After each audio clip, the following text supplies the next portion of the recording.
السلام علیکم ورحمۃ اللہ وبرکاتہ۔ محترم ناظرین، آج کی ویڈیو میں ایک ایسا عمل پیش کیا جا رہا ہے جو کہ سورۃ اخلاص اور سورۃ کوثر کا طاقتور وظیفہ ہے۔ انشاءاللہ جو بھی اس عمل کو کر لے گا تو اللہ کے حکم سے اس کی ہر حاجت پوری ہوگی، ہر پریشانی ختم ہوگی، تجارتی قرض کو ادا کرنے میں اس کی مدد ہوگی۔ ہر مسئلے کے لیے کر سکتے ہیں، جس بھی مسئلے کے لیے کرے گا اللہ تعالیٰ اپنے غیبی خزانوں سے اس کو پورا کرنے کا انتظام فرمائیں گے۔ جس بھی مقصد کو حاصل کرنے کے لیے کرے گا اللہ تعالیٰ اس کے لیے اس مقصد کو حاصل کروا دیں گے۔ اس کو اکٹھا بیٹھ کر آپ نے پڑھنا ہے۔ اس کو کرنے سے صبح کریں گے تو شام تک، اور شام کو کریں گے تو صبح تک مقاصد حاصل ہو جائیں گے۔ سورۃ کوثر نبی کریم صلی اللہ علیہ وسلم کو انعام کے طور پر عطا کی گئی تھی۔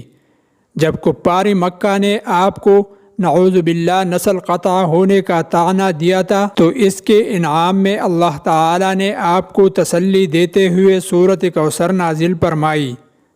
حوض کوثر کی آپ کو بشارت سنائی گئی کہ آپ کا دشمن ہی نسل کٹا ہے، تو اس وظیفے کو اس جذبے سے کیجیے کہ یہ میرے نبی کو انعام کے طور پر عطا کیا گیا ہے۔ اس کے علاوہ اس میں سورۃ اخلاص کا بھی ذکر کیا جائے گا۔ حدیث پاک میں ہے کہ جو شخص بھی سورۃ اخلاص کو پڑھ لے گا تو اس کے سب گھر والے حتیٰ کہ اس کے پڑوسی بھی امن میں رہیں گے، اور شام تک 70,000 فرشتے اس کی حفاظت کریں گے، اور اگر وہ اسی دن فوت ہو جائے تو شہید کے درجے کو پا لے گا۔ نبی اکرم صلی اللہ علیہ وسلم سے حدیث شریف ترمذی میں منقول ہے کہ جو شخص سورۃ اخلاص کو روزانہ پڑھے گا اللہ تعالیٰ اس پر رزق کے دروازے کھول دے گا، اور 10 محل اس کے لیے جنت میں ایسے بنائے گا جس کی نظیر دنیا میں نہیں ملتی ہوگی۔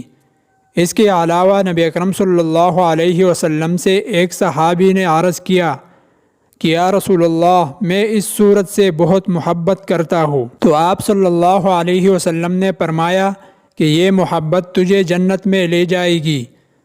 آپ صلی اللہ علیہ وسلم نے فرمایا کہ جس مسلمان نے صبح کے وقت اس سورت کو پڑھا اللہ تعالیٰ اس کے گھر والوں پر اور اس کے پڑوسیوں کو بھی 70,000 فرشتوں کی حفاظت میں دے دیں گے۔ یہ سب مسلمانوں کی حفاظت فرمائیں گے۔ انشاءاللہ جو بھی اس عمل کو یقین کے ساتھ کرے گا تو اللہ تعالی حفاظت کا معاملہ بھی فرمائیں گے، اور جس بھی معاملے میں پڑے گا اللہ تعالی اس میں آسانی پیدا فرما دیں گے۔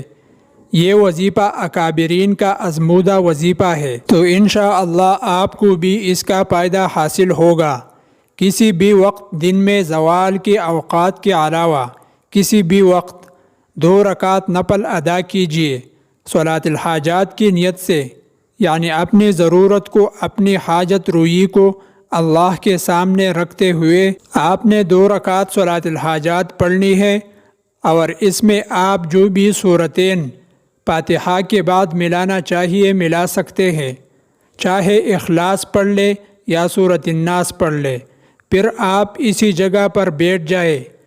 پھر اس کے بعد آپ نے 1 مرتبہ درود شریف پڑھنے کے بعد آپ نے 101 مرتبہ سورۃ کوثر پڑھنی ہے، پھر درود شریف پڑھنا ہے، اور اگلی تسبیح شروع کرنے سے پہلے آپ نے پھر 1 مرتبہ درود شریف پڑھنا ہے، اور اس کے بعد آپ نے 101 مرتبہ سورۃ اخلاص پڑھنی ہے۔ اس کے بعد پھر 1 مرتبہ درود شریف پڑھ لے۔ اللہ تعالی ہم سب کا حامی و ناصر ہو، آمین۔